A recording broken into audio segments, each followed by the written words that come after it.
오늘 우리가 읽었던 이 디도서 3장 4절부터 7절은 개인적으로는 굉장히 설레는 본문이고 굉장히 두려운 본문이에요. 하나님의 복음이 굉장히 풍성하게 녹아있는 너무너무 귀한 본문인데, 이런 본문들을 다룰 때마다 늘 눌림이 있는 것은 이 본문의 내용을 충분히 잘 열 수가 있을까? 사랑하는 귀한 회중들이 이 본문이 가르치는 그 풍성함 안으로 그치지 않고 함께 들어갈 수 있을까? 복음이 그저 우리가 복음을 안다 하는 것에 그치지 않고 그 부요와 그 많은 아름다움을 성도로서 이 땅을 살아가는 동안 꾸준히 변함없이 경험하고 누리고 체험하고 참여하는 그런 일들이 가능하도록 성도들에게 어떻게 이 귀한 복음을 전할 수 있을까? 설레지만 상당히 많은 프레셔가 이런 본문들을 다룰 때는 있게 돼요. 그래도 제가 이렇게 여러 회중들을 겪어보면서 느끼지만 우리 남서울 회중들은 참 좋은 회중들이다. 그래서 제가 연구하고 묵상할 때보다 많은 경우에 말씀이 더 풍성하게 설교가 된다. 그래서 평소 실력보다 여러분들하고 대할 때는 훨씬 더 평소 실력보다 더 잘하는 은혜가 있는 것 같아요. 여러분들은 좀 생각이 다를 수도 있지만 저는 늘 그렇게 참 고민을 많이 하고 이 본문을 어떻게 열고 어떻게 전해야 될까 이런 고민들을 하고 다녔으면 여러분들 덕분에 많은 경우에 본문들이 훨씬 쉽게 열린다, 이런 위로를 많이 갖고 있는데, 오늘도 우리가 예배를 마칠 때쯤 됐을 때 정말 하나님이 우리에게 주신 은혜가 이렇게 크구나, 우리가 성도라는 것이 이렇게 영화롭고 이렇게 많은 복을 얻은 것이구나 하는 그런 견고한 자유로움들이 우리 영혼들에 참 많이 누려지고 참여하게 되면 좋겠다. 우리의 머리가 그저 끄덕여지는 정도가 아니라 우리의 가슴이 좀 벅차고 정말 뭐라고 말할 수 없는 하나님을 향한 노래와 찬양이 쏟아지는 그런 시간이면 참 좋겠다, 이런 바람을 가져봅니다. 여러분, 사도 바울은 이 디도에게 편지를 보내면서 우리가 예수 믿기 전에는 우리도 다른 사람들과 거의 다를 바가 없는 사람이었다. 안 믿는 다른 사람들처럼 우리도 역시 참 어리석기 때문에 순종이 뭔지를 전혀 모르고 복종하거나 순종하려고 하지 않는 삶을 살았고, 끝없이 지혜롭고 뭔가 남들보다 잘 사는 것 같이 몸부림치며 살았지만 사실은 속은 자요 종노릇한 자에 불과했다.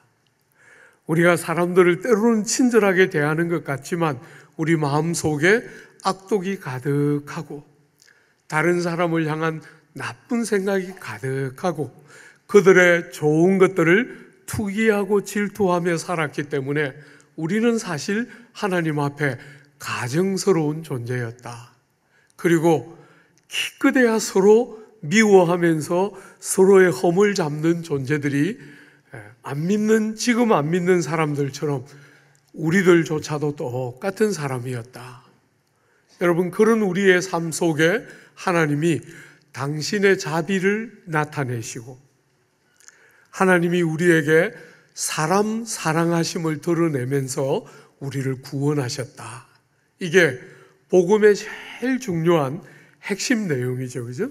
그냥 그대로 두면 하나님 눈앞에 가증한 자요 서로 실컷 욕이나 하고 미워하다가 하나님의 심판과 진노를 피할 길이 없는 우리들을 그냥 두지 않으시고 우리의 삶의 한순간에 하나님의 그 넘치는 자비를 우리에게 나타내시고 하나님이 우리를 얼마나 사랑하는지를 알게 하시면서 우리를 그 헛되고 어리석은 자리에서부터 건져서 구원하시고 살려내셨다. 이게 세상을 향한 기독교가 전하고 싶어하는 복음의 핵심이지요. 오늘 본문은 그런 구원의 근거가 무엇인가? 여러분과 제가 그렇게 그냥 내버려 두어지지 않고 하나님에 의해서 자비와 사랑을 알고 구원으로 들어가게 되는 근원이 도대체 무엇이었던가? 어떻게 우리 같은 사람이 구원 안으로 들어가게 되었는가? 그게 지금 다루어지고 있죠. 한번 볼까요? 5절입니다. 5절에 우리를 구원하시되 우리가 행한 바 의로운 행위로 말미암지 아니하고 오직 그의 긍휼하심을 따라 하셨다. 여러분, 신앙생활을 해보신 분들은 굉장히 익숙한 표현이죠, 그죠? 우리를 구원하시되 우리가 행한 바 의로운 행실에 근거하지 않으시고 하나님이 우리를 긍휼히 여기심에 근거하여 구원하셨다. 복음의 어떤 면에서 심장과 같은 내용이라 할 수 있겠죠. 여러분과 제가 선하기 때문에, 여러분과 제가 의로운 삶을 많이 살았기 때문에 우리를 구원하신 것이 아니고, 사랑하는 여러분, 여러분과 제가 의로워서 뭔가 자격을 갖추었기 때문에 구원을 받은 것이 아니고, 하나님이 당신의 풍성한 긍휼을 따라서 우리같이 자격 없는 자들을 구원하시고 살리셨다. 이렇게 성경은 말하고 있지요. 여러분, 우리의 구원의 근거, 우리가 구원받고 하나님의 백성이 되고 성도가 되고 심판을 면하고 천국에 가게 되는 그 모든 뿌리, 근거는 우리 안에 있는 것이 아니고 우리가 뭔가를 행해서 자격을 구비한 것이 아니고 우리가 뭔가 공로를 세워서 하나님의 마음에 어필할 만한 뭔가를 행했기 때문이 아니고 그런 방식으로는 아무도 구원에 들어갈 수가 없다는 거예요. 어머니의 모태로부터 죄 중에 태어나는 여러분과 저는 우리가 의롭다, 우리가 착하다, 우리가 잘했다 생각하는 것조차도 사실은 하나님 보시기에는 더러운 옷과 같아서 그런 방식으로 하나님 앞에 구원에 이를 사람은 아무도 없다는 거예요. 우리의 어두운 눈으로 볼 때는 뭔가 내가 남들보다 좀 나아 보이고 뭔가 남들보다 더 제대로 사는 것 같아 보이지만 하나님의 밝은 빛 앞에서 보면 더러운 옷과 같아서 말할 거리도 없는 이유일 뿐이라는 거예요. 사랑하는 여러분, 우리가 자라왔던 이 조국 사회의 종교 전통은 지성이면 감천이에요. 그래서 정한수를 떠놓고 어딘가에 있을 그 절대자를 향해서 정성을 기울이다 보면 신적인 존재가 감동을 받아서 복을 주는, 그것이 우리가 오랫동안 가져왔던 종교 전통이기 때문에 한국 사람들은 복음을 믿고 나서도 어리석게 자꾸 그 길로 돌아가려고 하는 경향이 있어요. 우리가 행한 의로운 행실, 우리가 뭔가 은혜를 받을 만한 자격과 조건을 구비해야 한다, 이런 생각들을 굉장히 많은 사람들이 은연중에 하고 복음을 처음 접할 때, 예수를 처음 믿을 때 너무 감격하면서 그 진리를 받아들이면서도 금방 우리의 익숙한 과거의 전통인 지성 들여서 하나님의 마음을 감동시키고 뭔가를 타내고 하나님이 주신 은혜와 복을 유지하는 게 신앙생활인 것처럼 생각하니까 신앙이 너무 어려운 거죠. 그렇게 살면 하나님이 주시는 희락과 감격이 뭔지를 전혀 누릴 수가 없어요. 그저 신앙생활이라고 하기는 하는데 목 졸리고 억눌리고 좌절하고 낙심하는 것의 연속일 뿐이지요. 사랑하는 여러분, 제가 한 번씩 여러분들에게 말하지 않습니까? 저는 결손 가정에서 이렇게 컸기 때문에 아내를 만나기만 하면 정말 잘해줄 자신이 있었어요. 예. 그래서 한 번씩 아내랑 데이트할 때 아내가 저보고 당신은 내 손에 물도 한 방울 안 묻힐 것 같이 그렇게 말한다. 그러면 제가 마음속으로 틀림없어요, 이렇게 생각했어요. 근데 결혼하자마자 몇 달 되지도 않았는데 그 소중한 한 사람의 필요를 전혀 채우지 못하는 저를 금방 봤어요. 금방. 그렇게 소중하다, 너무너무 소중하다 생각했는데도 사랑하는 여러분, 그 사람이 필요로 하는 게 뭔지도 모르고 그 사람의 필요를 진실하게 채우는 것은 전혀 할 줄 모르는 너무너무 어리석은 저를 쉽게 금방 발견했어요. 여러분, 그때부터 약간씩 깨달음이 주어지더라고요. 사람의 마음 하나도 제대로 맞출 줄을 모르는 저 같은 사람이 하나님의 마음을 감동시켜서 뭘 타내는 것이 신앙생활이라면 그건 죽음이지요. 사람 하나도 제대로 마음을 맞출 줄을 몰라요. 자식들, 부모들, 이렇게 소중한 남편과 아내, 이 무수한 사람들이 주변에 있는데도 그 사람 마음 하나를 제대로 맞출 줄을 모르는 여러분과 제가 하나님께 뭔가 비율을 맞추어서 뭔가 우리가 원하는 것을 타내는 것이 우리 신앙생활이라면 그건 바로 죽음이죠. 사람도 하나 필요를 채우지 못하는 여러분과 제가 그 절대자이신 하나님의 니드를 어떻게 채울 수가 있겠어요? 기독교 신앙은 그런 것이 아닙니다. 그렇게 하면 여러분은 죽어요. 아무도 그렇게 살 수 있는 사람이 없습니다. 하나님은 우리를 아세요. 어머니 모태로부터 죄 중에 태어났고 그 죄를 인해서 어그러지고 깨어진 우리의 본질을 하나님은 잘 아세요.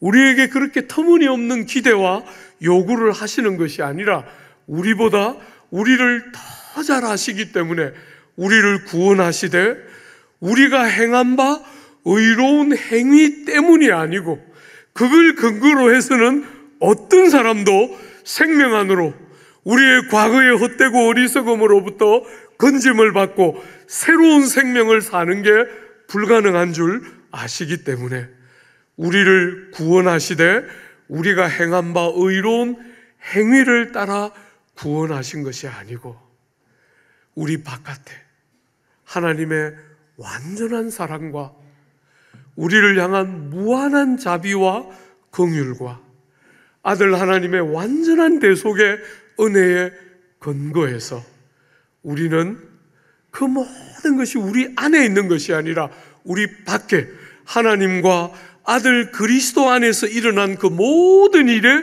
근거해서 우리를 구원하셨다. 이게 성경이 이렇게 끝없이 자기를 바라보고 자기의 공로를 주장하고 자기가 뭔가 다를 거라고 믿는 세상을 향해서 변함없이 그런 방법이 아니라 그런 것으로 불가능한 인생들인 줄 아시는 하나님이 우리를 우리의 행위를 따르지 않고 아버지 하나님의 그 풍성한 사랑과 성품을 따라 아들 하나님의 모든 오심과 고난보심과 돌아가심과 부활하신 아들 하나님이 행하신 모든 공로에 근거해서 우리가 아니라 그 하나님과 아들 하나님 안에 있는 모든 공로에 근거해서 우리를 구원하셨다. 성경은 그렇게 말하고 있는 것이에요.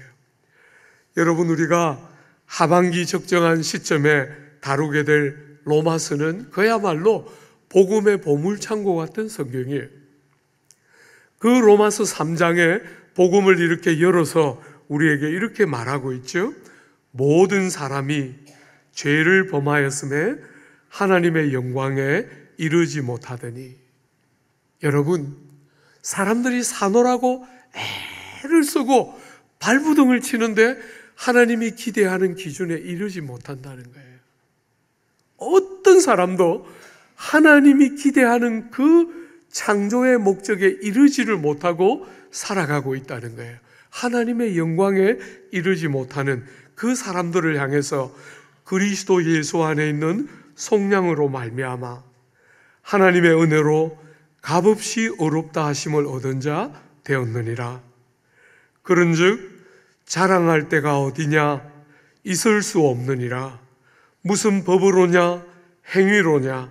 아니라 오직 믿음의 법으로 이니라. 그러므로 사람이 어렵다 하심을 얻는 것은 율법의 행위에 있지 아니하고 믿음으로 되는 줄 우리가 인정하노라. 사랑하는 여러분, 만약에 여러분이 무슨 의로운 행위를 근거로 구원에 이르렀다면 여러분은 그 구원이 선물이 아니고 은혜가 아니고 여러분이 노력해서 얻은 싹시요 보수일 것이지만 성경이 가르치는 구원은 그런 게 아니라는 거예요. 일한 것이 없는데 아무 자격도 공로도 없는데 여러분과 저를 사랑하시는 하나님이 만드신 기적이 우리에게 주신 구원이라는 거예요. 여러분, 제가 이렇게 한 번씩 성도들을 섬기다 보면 어떤 성도들은 저에게 말로, 때로는 행동으로, 때로는 표정으로 이렇게 말하는 것 같아요. 목사님, 저 사람은 20점이지만 그래도 저는 한 70점짜리 성도는 되지요. 이런 느낌이 딱 전달되는 사람들이 간혹 있어요. 정말 용감한 분들이에요. 예. 어떤 부부들은 제가 이렇게 보면 이렇게 말하고 싶어하는 부부가 있는 것 같아요. 목사님, 저는 저 사람이 원하는 거 다 했어요.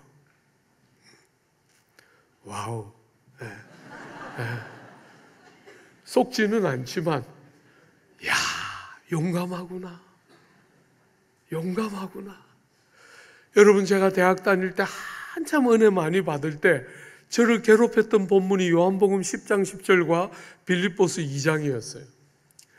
빌립보서 2장을 보는데 거기에 각각 자기보다 남을 낮게 여기고 할 때 너무 괴로웠어요. 제가 하나님께 기도했어요. 하나님, 객관적으로 어느 쪽을 어떻게 뜯어보아도 저 사람보다 제가 나은데 어떻게 제가 외식하는 어떤 사람들처럼 저 사람이 나보다 더 나은 것처럼 생각할 수 있습니까? 왜 이런 말씀이 있습니까? 제가 하나님 앞에 많이 기도했어요. 언젠가부터 그 기도 안 합니다. 무슨 말씀을 하는지를 알 것 같아요. 그런 고민 더 이상 할 필요가 없었어요. 그 말씀이 무슨 의미인지가 선명하게 다가왔기 때문에 그 질문 주님께 더 안 드렸어요. 사랑하는 여러분, 어떤 사람들은 여전히 예수를 믿는다고 하면서도 저 사람은 20점짜리지만 나는 그래도 70점은 됩니다. 복음을 모르는 거죠. 예수 믿는 게 뭔지를 전혀 모르는 거죠. 세상 사람들이 생각하는 일반적인 눈으로 신앙을 그렇게 생각하는 것이지.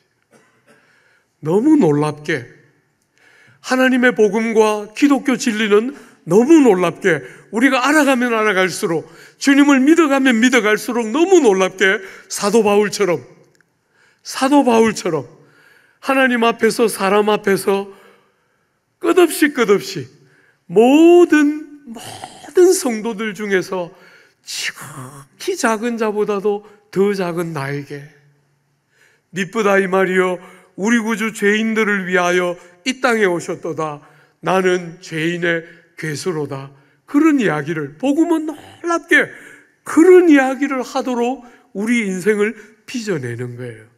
다 잘난 체하고 남들보다 다 훌륭하다고 믿고 다른 사람보다 나는 다르다고 믿는 것이 세상에서 성공이라고 여기는 이런 세상에 복음 진리는 너무너무 놀랍게 알아가면 알아갈수록 하나님의 그 은혜가 너무 크고 놀랍고 내가 어떻게 이런 복과 은혜를 받게 되었나? 상상이 되지 않을 만큼 은혜는 크고 많은데 나는 자격이 없는 것이 세월이 가면 갈수록 더 많이 보이는, 그래서 무수한 믿음의 사람들이, 어거스틴 같은 교회 역사의 가장 위대한 인물이 돌아가시기 전에 그 참회록을 쓰는 거 아닙니까? 교회가 하는 가장 위대한 성자 같은 인물이었는데 참회록을 썼어요. 그리고 죽음의 그 병상에 누워서 시편에 나오는 무수한 회개의 기도를 주님 앞에 올려드리면서 나 같은 사람이 이 구원의 반열에 참여할 수 있다는 것에 대한 끝없는 감격들을 그렇게 올리면서 주님 품으로 갔던 것이 모든 시대를 살았던 믿음의 사람들의 공통점이에요. 근데 목사님, 저 사람은 20점, 나는 70점. 뭔가 지금 번지수를 읽고 있는 것이지요. 목사님, 저는 저 사람이 원하는 거 다 하면서 살았어요. 마음이 막 무너지는 거 있죠. 무슨 말을 하는지를 모르는구나. 우리가 예수를 믿는다 할 때 그 이야기가 무슨 말인지를 모르는구나. 눈이 열리면서 우리 같은 사람들을 사랑하시고 자비와 긍휼을 베푸시는 아버지에 대해서 우리의 마음이 어떤 자리에 있는 것이 신앙생활을 하는 것인지를 전혀 모르는구나 하는 아픔들을 한 번씩 느끼게 돼요. 그런 자매나 형제가 있으면 안 됩니다. 절대로 안 돼요. 너무나 귀한 선물들을 받았는데 세월이 갈수록 미안할 뿐이지요. 이렇게 귀한 사람을 주셨는데 이렇게 소중한 자식들을 자격 없는 우리들에게 선물로 주셨는데 세월이 갈수록 너무 죄송하고 감사하고 너무 미안하고 마음 아프고, 그런 희한하게 하나님의 은혜에 대한 감각은 우리의 눈을 그렇게 열어가면서 우리를 빚어내고 다듬어가는 영광을 보게 돼요. 사랑하는 여러분, 이 귀한 진리를 7절은 다시 이렇게 표현해요. 제가 참 성경을 연구할 때 이런 게 제일 행복한 거 있죠. 이 구원을 이렇게 한 번으로 정의를 못하는 거예요. 얼마나 풍성하고 얼마나 크고 얼마나 많은지 어떤 한두 단어로 구원을 정의할 수가 없기 때문에 또 다른 표현을 써서 이 귀한 구원을 이렇게 표현하고 있어요. 7절 한번 보세요. 우리로 그의 은혜를 힘입어 의롭다 하심을 얻어 영생의 소망을 따라 상속자가 되게 하려 하심이라. 여러분과 저를 구원하시되 우리가 행한 바 의로운 행실로 구원한 게 아니라 하나님의 긍휼로 구원하셨다. 그렇게 복음을 5절은 설명했는데 오늘 7절은 우리를 의롭다 하시되, 여러분 이 구원을 받았다 하는 표현을 다양하게 다른 형태로 표현하는데 그 중에 하나가 의롭다 여기심을 받았다. 우리를 의롭다 하시되, 여러분 의롭다는 말이 무슨 뜻입니까? 하나님 보기에 올바르고 참되다 이런 뜻이죠. 그죠? 우리를 하나님 딱 보시면서 우리를, 너는 정말 바른 사람이야, 너는 옳은 사람이야, 너는 참 제대로 사는구나, 이렇게 우리를 보시는데, 우리를 어렵게 하시는데 어떻게 하신다고요? 하나님의 은혜로 말미암아, 그리스도 예수의 은혜로 말미암아 우리를 어렵다 하신다. 사랑하는 여러분, 하나님이 우리를 딱 보실 때 너는 제대로 살았어, 너는 정말 옳고 발라, 이렇게 말씀하시는 그 근거가 어디에 있다고요? 은혜로, 하나님의 은혜로 우리를 옳다 하시는 것이지 내가 스스로 행해서 옳다 할 수가 없다는 거예요. 사랑하는 여러분, 어머니의 모태에서부터 죄 중에 태어난 여러분과 저는 옳다 이렇게 함을, 우리의 행실을 가지고 자격을 가지고 옳다 함을 받을 수가 없다는 거예요. 의롭다, 참되다, 바르다 하는 것은 우리 안에 있는 것이 아니고 우리 바깥에 예수의 완전한 공로. 우리는 불의하고 우리는 의롭지 못하고 바르지 못하고 옳지 못한데 우리를 대신하여 우리의 몸을 가지고 땅에 오셔서 우리가 드려야 될 순종을 아버지께 온전히 내어드리고 우리의 모든 받아야 할 형벌을 아들 하나님이 다 대신 감당하심으로 우리를 바라보실 때, 예수를 의지하고 믿는 우리를 바라보실 때 우리를 그대로 보시는 게 아니라 예수의 의를 전가시켜서 우리 것이 아닌 주님의 의를 우리의 것으로 여겨주시면서 우리를 보실 때 의롭다 여겨주신다. 사랑하는 여러분, 저는 새어머니가 저를 길러주셨기 때문에 초등학교 5학년 때부터 그분이 들어오셔서 저를 길러주셨어요. 지금 돌아보면 정말 귀하고 훌륭한 분이셨는데 저는 그 어머니한테 한 번도 용돈 달라고 말을 못했어요. 내가 뭘 조금이라도 잘못하면 어머니가 날 버리고 도망갈까 겁이 나서 어머니 앞에서는 진짜 말 잘 들었어요. 밖에 나가서 엄마와 아빠가 없는 밖에 나가서 나쁜 짓 많이 했죠. 우리 아버지도 몰라요. 알면서 그런 말 했는지 모르지만 하여튼 아버지는 입만 열면 아들 자랑이셨는데 아버지 없는 데서 엄마 없는 데서는 한실력 했습니다. 그래서 고등학교 동창회 이런 데는 안 가요. 못 갑니다. 정확하게 말하면 나쁜 짓 많이 하고 컸어요. 집에서 다른 제 친구들이 엄마한테 아빠한테 하던 것처럼 저도 엄마한테 아빠한테 나쁜 짓 많이 하고 나가서 착한 짓을 해야 되는데 엄마 아빠 비율을 많이 맞춰왔기 때문에 나가서 받은 스트레스 다 풀었어요. 사랑하는 여러분, 저는 평생도록 엄마한테 돈 달라는 소리 한 번을 못하고 컸는데 제 친구들 보니까 그렇게 안 하더라고요. 제가 여러분들에게 늘 가르쳐 주지 않습니까? 아들이건 딸이건 아무짝에 쓸모없다. 애먹이는 그런 것들 그냥 너무 내 새끼 하면서 막 애지중지 기르지 말고 한 번씩 부안하면 창문 열고 던져라. 제발 좀. 그거 아무리 그냥 예쁘게 길러놔도 그분이 나타나면 다 그냥 그쪽으로 다 가니까 제발 좀 그렇게 키우지 말고 창문 열고 던지라. 아무리 가르쳐도 못 던져요. 한 번씩 제가 보면서 너무 의아했어요. 저렇게 나쁜 놈을 갖다가 아들이고 딸인데 제가 옆에서 보니까 객관적으로 너무 나빠요. 엄마한테 아빠한테 어떻게 저렇게 행동하지?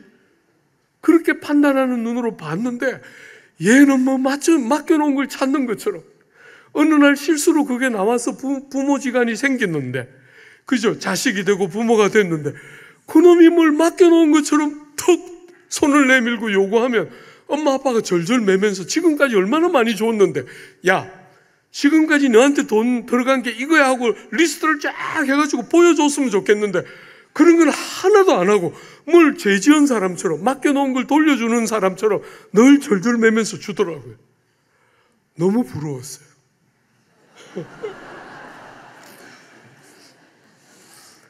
사랑하는 여러분, 사랑 때문에 아무리 그러지 말라 그래도 사랑 때문에 부모가 자식을 못 이기는 거잖아요. 아무것도 맡겨놓은 게 없는데 그렇게 당당하게 요구하고 그렇게 엄마 아빠 안 보는 데서 나쁜 짓 해놓고 그냥 엄마 아빠 앞에 너무너무 당당한 자식처럼 이거 요구하고 저거 달라 하고 떼쓰고 떼굴떼굴 구르고 하는 친구들 볼 때 정말 부러웠어요. 사랑하는 여러분, 여러분 신앙생활 어떻게 하고 있습니까? 하나님이 우리의 행한 바 의로운 행위에 근거해서 우리를 옳다, 의롭다, 제대로 산다 이렇게 하지 않으시고 예수의 완전한 공로를 우리에게 적용시켜 주시면서 아무 자격 없는 우리를 상속자 삼아 주시고 자녀 삼아 주셨다. 성경은 그렇게 말하는데 많은 사람들이 마치 제가 어릴 때 자랐던 것처럼 하나님의 눈치를 보면서 주눅들어 하면서 자신 없어 하면서 끝없이 아들됨이라는 것을 그냥 종교적인 개념인 것처럼 여기면서, 사랑하는 여러분, 제가 우리 친구들 보면서 늘 느꼈던 단어예요. 뻔뻔스러운 담대함. 저것들은 도대체 어디서 저런 게 나나 너무너무 부러웠어요. 사랑하는 여러분, 여러분이 예수 믿고 하나님의 자녀가 되고 하나님의 자녀로서 모든 것들을 상속하는 너무나 귀한 구원을, 크고 상상할 수 없는 기적 같은 구원을 얻었다. 성경은 그렇게 말하는데 여러분은 마치 길러주신 어머니 아래에 있는 자식처럼 눈치나 보고 말 한마디 제대로 못하고 그저 끝없이 주눅들고 신앙생활이라고 하기는 하는데 희락이 뭔지, 감격이 뭔지, 감사가 뭔지, 그분이 베푸신 큰 많은 복된 측량할 수 없는 은혜 때문에 담대함이 뭔지, 어디를 떠도보아도 자격이 없고 어디를 떠도보아도 공로가 없고 내세울 만한 것이 아무것도 없는데도 사랑을 알기 때문에, 아버지의 마음을 알기 때문에 뻔뻔스럽지만 담대한 담력을 가지고 자녀처럼 은혜의 보좌 앞에서 아버지 하고 부르는 게 뭔지 여러분 아십니까? 한 번씩 성도들을 돕다 보면 성도들이 저보고 이렇게 말해요. 목사님, 저같이 나쁜 사람도 있습니까? 저같이 나쁜 사람도 있습니까? 이런 이야기 한 번씩 저에게 해요. 사랑하는 여러분, 그렇게 안 해야 될 나쁜 일을 하는 거 문제없다고 성경은 말하지 않아요. 아버지가 아프지요. 여러분이 그렇게 행하고 안 해야 될 일을 거듭거듭 할 때 아버지의 마음이 아프지 않거나 그런 거 아무 문제 안 된다, 그렇게 기독교는 절대로 말하지 않아요. 아버지의 마음이 아프고 그렇게 해서는 안 되지요. 그죠? 그러나 그런 순간에도 여러분이 아버지의 사랑 바깥에 있거나, 그런 순간에도 여러분들이 아버지의 은혜와 관심의 바깥에 있는 게 아니라 그런 순간에도 변함없이 하나님의 자녀로서 여러분들이 죄를 토설하고 자백하고 인정할 때마다 여러분의 죄가 씻음받고 용서되는 너무나 복된 구원이 여러분과 저에게 있는 줄 알고, 구원 바깥에 있는 사람처럼 절망하는 것이 아니라 죄를 지어 아버지의 마음을 많이 아프게 한 못난 자식이지만 여전히 그래서 더 하나님의 은혜가 필요한 정말 자격 없는 자식임을 더 깊이 깨달으면서 아버지의 은혜의 보좌 앞에 담대히 들어가는 것이 하나님의 사람들이 이 땅을 살면서 하게 되는, 배우게 되는 사랑의 깊이와 넓이이지요. 오늘 사랑하는 여러분, 많은 사람들이 오늘 현대를 살면서 삶에 실패하는 적지 않은 성도들이 한 번씩 느끼는 어려움은 이런 교리와 이런 교훈들을 다 동의하고 믿는 것 같은데, 기독교는 그저 머리를 끄덕이면 되고 기독교는 그저 동의를 하면 되는 종교인 것처럼 그냥 그렇게 생각을 그렇게 안 드는 생각을 그렇게 생각하면 기독교 신앙이 되는 것처럼 여기는 사람이 있는데 그게 전부가 아니에요. 여러분이 고개를 끄덕이면 기독교인이 되는 것이 아니고 그때 사실적이고 구체적으로 어떤 한 일이 일어나고 있는 거예요. 여러분, 오늘 이 본문은 여러분과 저의 구원의 근원이 무엇인지를 보여줄 뿐 아니라 하나님의 긍휼과 아버지의 사랑과 예수의 공로와 그 모든 것에 근거한 은혜로 말미암는 구원, 근거가 아버지께 있고 은혜에 있다는 사실을 보여줄 뿐 아니라 그 구원이 어떻게 우리에게 적용되고 우리가 어떻게 그 구원을 참여하고 누리고 경험하게 되는지도 기록하고 있어요. 사랑하는 여러분, 이 귀한 구원이 어떻게 여러분들에게 전달됩니까? 어떻게 여러분들이 참여하고 경험하고 누리게 되지요? 원어에는 디아라는 전치사가 등장하는데 영어 성경으로는 through 무엇을 통하여, 그죠? 이 귀한 구원이 어떤 방식으로 우리가 참여하게 되고 우리가 경험하게 되고 우리가 맛보게 되고 우리의 것으로 우리에게 경험되도록 와닿게 되는지를 보여주는 방법, 그 구원이 어떤 통로와 도구를 통해서 우리에게 그런 구원이 적용되고 참여되고 누리게 되는지를 말하고 있어요. 여러분, 5절, 우리 한 번만 더 5절을 같이 한번 읽어볼까요? 우리를 구원하시되 우리의 행한 바 의로운 행위로 말미암지 아니하고 오직 그의 긍휼하심을 따라 중생의 씻음과 성령의 새롭게 하심으로 하셨나니. 우리 한글 성경에는 중생의 씻음과 성령의 새롭게 하심으로 해서 두 가지 같이 등장하지만 원어에는 디아라는 한 전치사로 두 개를 받는 것을 보면 둘을 하나의 다른 측면으로 강조하는 것으로 읽어주기를 요청하는 것을 우리가 알 수 있죠. 그죠? 많은 학자들이 이 두 가지는 성령이 우리의 삶에 오셔서 하시는 중요한 구원 사건이 있을 때 일어나는 두 가지 일이다, 이렇게 봐요. 그러니까 한글 성경에는 성령의 새롭게 하심하고 성령이 뒷부분만 관계가 되는 것 같지만 앞에 중생의 씻음도 성령의 역사로서 우리의 삶에 일어나게 돼요. 그리고 6절 한번 보세요.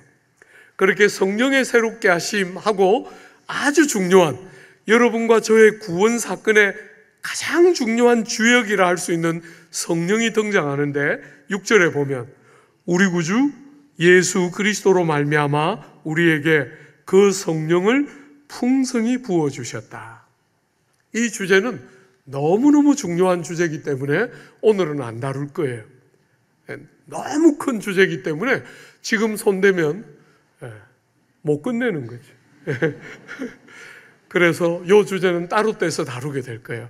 하나님의 성령이라는 주제는 오늘 어떤 면에서 조국교회 성도들이 삶에서 실패하는 제일 중요한 주제 중에 하나예요.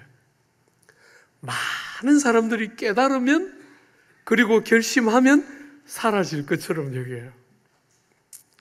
여러분과 저의 문제는 그것보다 훨씬 깊어요.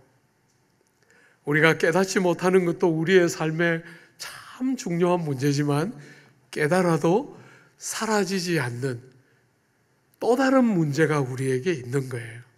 그죠? 그래서 우리가 예수를 믿을 때, 우리가 구원 안으로 들어갈 때 하나님이 우리에게 성령을 선물로 주시는 거예요.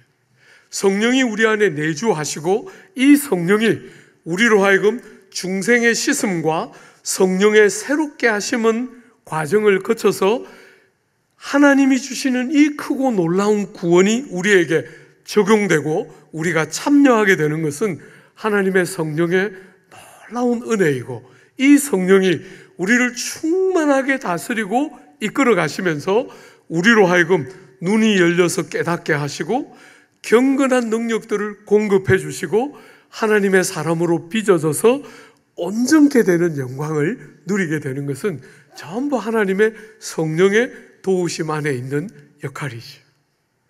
사랑하는 여러분, 이 귀한 주제는 우리가 다음에 다룰 것이지만 오늘 전체의 흐름을 한번 보십시오. 여러분과 제가 의로운 행실로가 아니라 하나님의 긍휼로 의롭다함을 구원을 받고 우리를 의롭다 하시되 우리가 행한 어떤 행실이 아니라 은혜로 말미암아 우리를 의롭다 하실 때, 그래서 우리를 자녀 되게 하고 상속자 되게 하실 때 그것이 그저 교리로 머리만 끄덕이고 되는 게 아니라 아주 구체적으로 성령이 오셔서 뭐 하시는 거예요? 여러분과 저를 중생의 시스템으로 데려가요.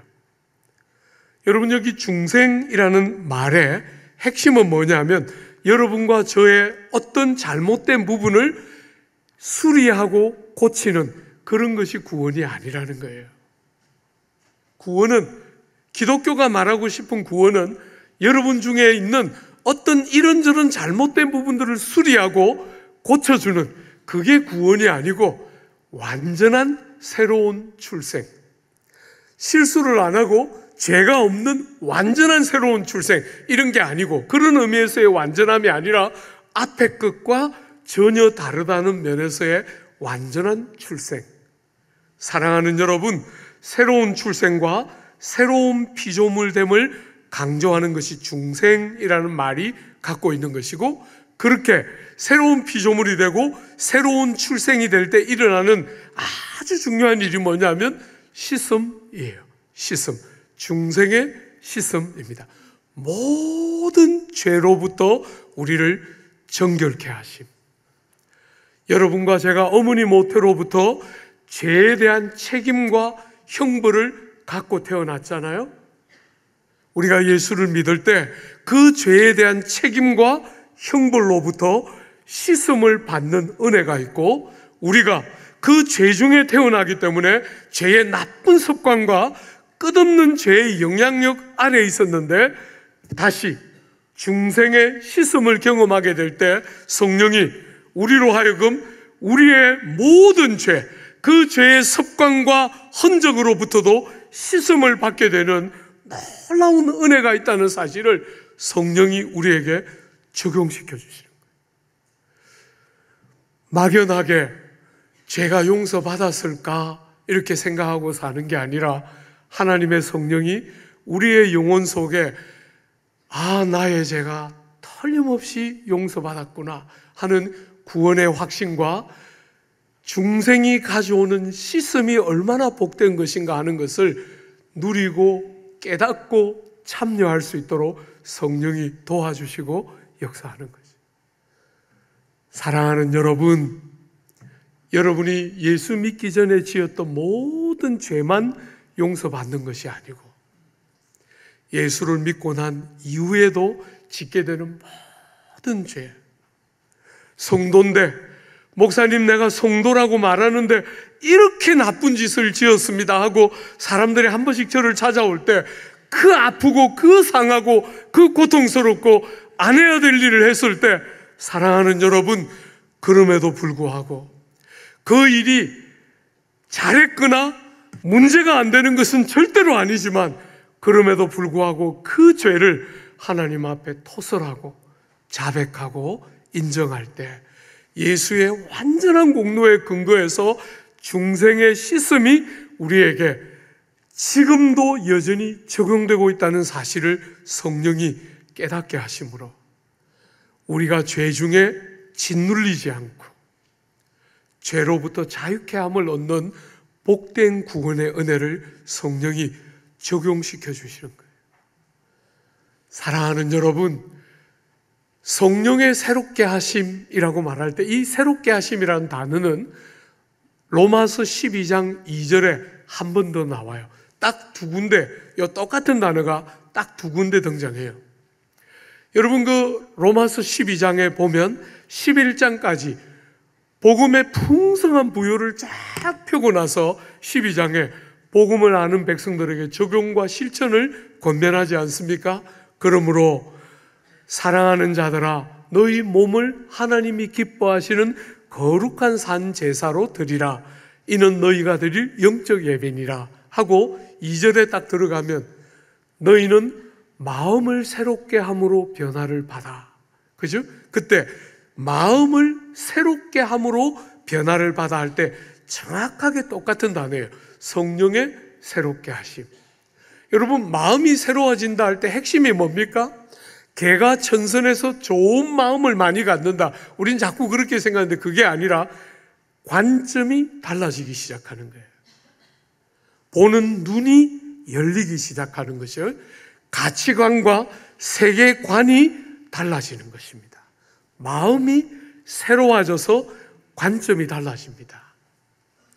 여러분, 세상 사는 동안 돈이 제일 가치 있다, 학벌이 제일 중요하다, 조국 사회는 대부분 그 이야기를 하면서 사는 사회인데, 우리도 똑같이 그렇게 살다가 성령의 새롭게 하심, 우리에게 주신 새 피조물됨과 일부를 수리한 게 아니라 전부를 새롭게 하신 그 우리의 새로운 출생에 너무나 어울리도록 우리를 끝없이 새로운 질서에 맞도록, 새로운 생명에 맞도록 우리를 빚어가시는 그 성령이 눈을 바꾸어 내면서 다른 가치를 발견하게 되는 거예요.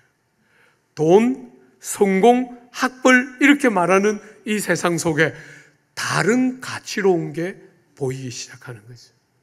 그러면서 하나님의 말씀을 분별할 줄 알고, 이 어리석은 세상 속에 하나님의 뜻을 분별할 줄 알고, 분별된 하나님의 뜻에 순종하기 시작하고, 그렇게 말씀에 순종하기 시작하자 하나님의 성품이 만들어지기 시작하고, 이 하나님의 성품이 삶과 행실과 표정과 구석구석에 드러나기 시작하는, 이것이 기독교가 가르치는 구원의 핵심이죠.